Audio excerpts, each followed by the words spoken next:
इस संसार में रहते हुए आंधियां आ सकती हैं, समस्याएं आ सकती हैं, दुर्बलताएं आ सकती हैं, पर आपके विश्वास के अंदर आंधी नहीं जाना चाहिए।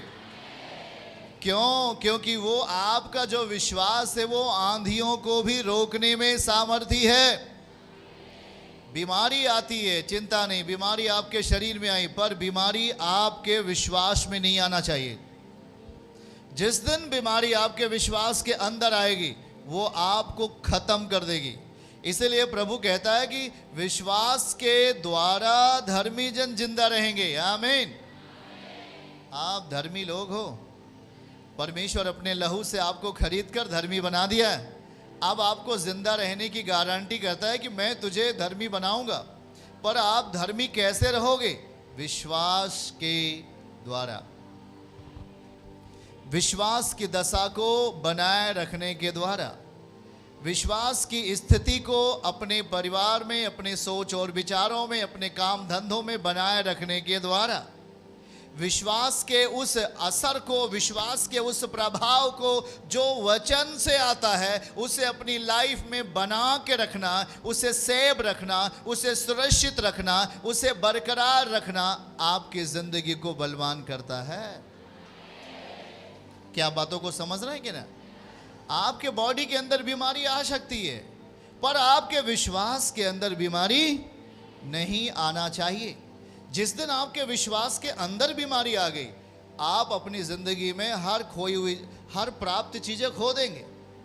आप चलने के बजाय गिर जाएंगे, आप आनंद करने के बजाय दुखी हो जाएंगे, आप कुछ प्राप्त करने के बजाय आप में सब कुछ चला जाएगा। क्यों? क्योंकि हमने बीमारी को अपने विश्वास के अंदर ला लिया है। हमारे अंदर, हमारे विश्वास के अंदर बीमारी नहीं आनी चाहिए, कि जो विश्वास है वो एक अलौकिक दशा है। बोलिए, क्या है विश्वास? ये शरीर है, ये संसार की देन है, ये मिट्टी की देन है। इसमें समस्या आ सकती है, इसमें दुख आ सकता है, इसमें पीड़ा आ सकती है, ये परमेश्वर का विधान है। इसमें आ सकता है रोग, पर जो विश्वास आया वो आपको परमेश्वर से मिला है। आमीन। और वो विश्वास के अंदर किसी तरीके का रोग नहीं आना चाहिए। अगर आपके विश्वास के अंदर बुराई आता है, आपके विश्वास के अंदर ईर्ष्या आती है, आपके विश्वास के अंदर गुनाह और पाप की इच्छा आती है, आपका विश्वास मर जाता है। और बगैर विश्वास के हम कुछ भी नहीं हासिल कर पाएंगे आत्मिक क्षेत्र में। हमें अपने जीवन को बहुमूल्य बनाने के लिए हमें परमेश्वर के द्वारा प्राप्त विश्वास को बहुमूल्य बनाना है। क्या बनाना है उसे? विश्वास आपको दिया गया, पर उसे शार्प कौन बनाएगा, तेज कौन बनाएगा? जो उस विश्वास का सही इस्तेमाल करेगा, जो उस विश्वास के सही इच्छाओं में चलेगा, जो उस विश्वास के सही मर्जी में चलेगा, जो उस विश्वास के उत्तेजनाओं में चलेगा, जो उस विश्वास की तीव्रता में चलेगा, परिणाम उसके घर में होगा। यीशु के नाम में। पति पत्नी थे, मैं गवाहियों को सुन रहा था। एक पत्नी अपने पति के लिए प्रेयर कर रही है, मेरे परम पिता मेरे पति को छुड़ा ले, क्योंकि वो बहुत ज़्यादा नशा करते हैं, वो आपकी इच्छाओं को अपनी ज़िंदगी में देख नहीं पा रहे हैं। मेरे प्रभु, नशा करने के कारण वो अपनी ज़िंदगी में मैं कुछ प्राप्त करती हूँ और वो कुछ खो देते हैं।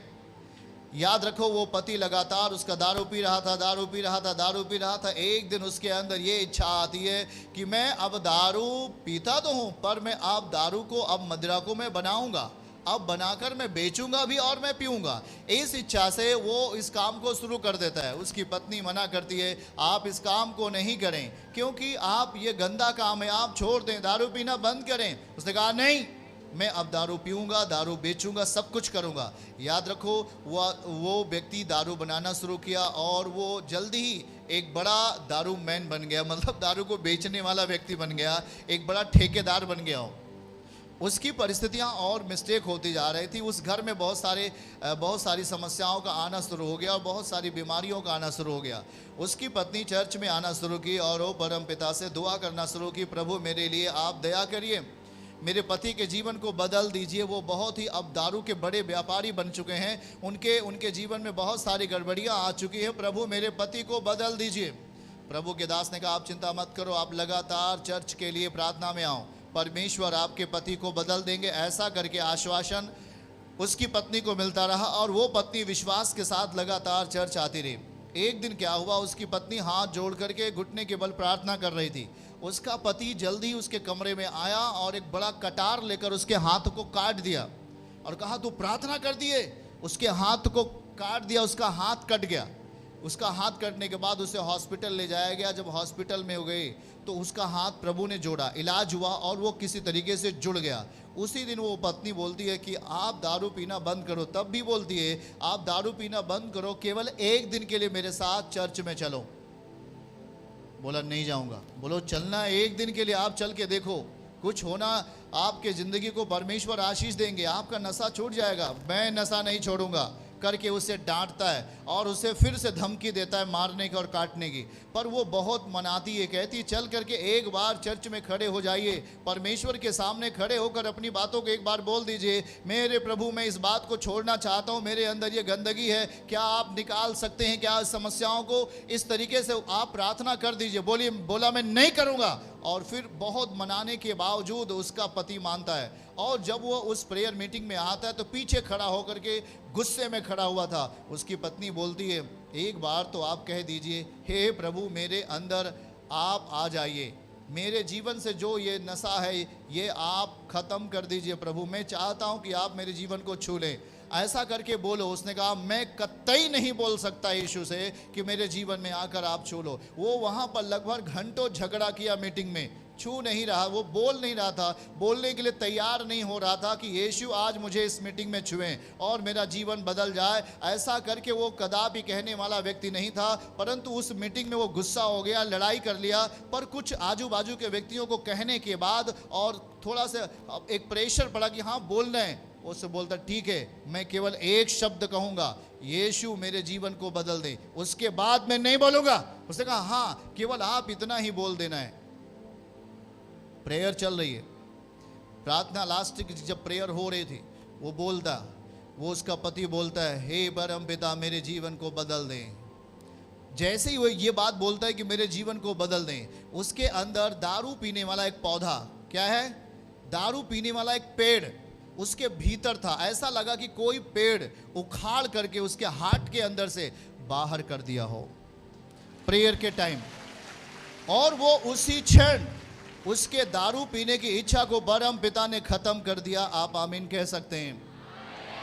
याद रखो उसी पल से वो पति दारू पीना बंद कर दिया और अब वो जिसे देखता है दारू पीते हुए उसे बहुत ही अजीब सा लगता है कि ये लोग कैसे दारू पी रहे हैं। याद रखना कि परमेश्वर आपके लाइफ को सब कुछ कर सकते हैं, पर आप उसे अपनी ज़िंदगी में काम करने के लिए मौका देंगे, वो आप में काम करेंगे। जिस तरीके से एक बड़ा व्यापारी दारू पीने वाला और दारू बेचने वाला बड़ा व्यापारी केवल कहता है यीशु पिता मेरे जीवन को बदल दे, ऐसा कहने मात्र से यीशु आपकी ज़िंदगी में काम करेंगे और आपकी दशा और दिशा दोनों को बेहतर कर सकते हैं। पर हमें अपनी इच्छा परमेश्वर के वचन के अनुसार खुदावन के हाथ में देना होगा। हमें यीशु मसीह की इच्छाओं में अपने आप को दे देना होगा। आमीन कहिए। यीशु के इच्छाओं में हमें अपने आप को दे देना होगा। आमीन बोले। जब आप यीशु की इच्छाओं में अपने आप को देने के लिए तैयार होंगे, वो आपके हर कामों को बेहतर कर सकते हैं, कर सकते हैं। वो आपके जिंदगी में सब कुछ कर सकते हैं। जो आपने अपनी जिंदगी में देखा नहीं वो उससे बेहतर काम कर सकते हैं। आपने कभी स्वप्न में वो चीजें आपके जीवन में नहीं आए, उससे बेहतर वो काम आपके लिए कर सकते हैं। वो परमेश्वर हैं जिन्होंने आंधी और तूफान को क्या किया, रोक दिया। जिसने मरे हुए मुर्दों को क्या किया, जिंदा किया। जिसने लंगड़ों को क्या किया, चलाया। जिसने यायर की बेटी जो मर गई थी उसे क्या किया, जिंदा किया। वो आपके लिए सब कुछ कर सकते हैं, पर क्या हम अपने आप को उसके लिए तैयार कर रहे हैं? हमें उसकी इच्छाओं में अपने आप को क्या करना पड़ेगा, तैयार करना पड़ेगा। हमारा विश्वास में रोग नहीं आना चाहिए। हमारे शरीरों में रोग आ सकता है, हमारे मन मस्तिष्क में रोग आ जाता है, पर हमारे विश्वास के अंदर रोग नहीं आए। विश्वास के अंदर कौन से रोग आते हैं? शरीर में बहुत सारे रोग हैं, जिसे आपको पता है। वो बहुत सारे रोग शरीर के अंदर आते हैं, हड्डियों में आते हैं, लंग्स में आते हैं, फेफड़ों में आते हैं, तमाम शरीर के अंगों में आ जाते हैं। पर अगर हमारे विश्वास के अंदर रोग आ गया तब हमारा समाधान नहीं होगा, हमारी समस्याओं का समाधान देर होगा, हमारी समस्याओं का समाधान बहुत पीछे होगा, पर यदि हम अपने विश्वास को कायम रखा, अपने विश्वास को मेंटेन रखा, बगल वाले से बोलो विश्वास को मेंटेन रखना। किसी ने गाड़ी लाया और 5 साल हो गए, अभी भी वो बिल्कुल नया गाड़ी लगता है। उस गाड़ी को उसने क्या रखा? वो गाड़ी 10 साल का हो गया, लेकिन लग नहीं रहा है 10 साल का, लग रहा है कि केवल 1 साल की गाड़ी है। उसने उस गाड़ी को क्या रखा? मेंटेन रखा। आपको जो चीज परमेश्वर पिता दे रहे हैं वो एक विश्वास की मात्रा है, और जब आप उस विश्वास की मात्रा को मेंटेन रखते हैं, आपकी लाइफ भी मेंटेन होती जाएगी यीशु के नाम में। चर्च की सभी प्रार्थनाओं को और परमेश्वर के दास के द्वारा टीचिंग सुनने के लिए और अपडेट्स को जानने के लिए हमारे इस चैनल को सब्सक्राइब करें और साथ में बेल आइकन को जरूर दबाएं, ताकि जब भी लाइव प्रार्थना हो तो सबसे पहले आप देख सकें।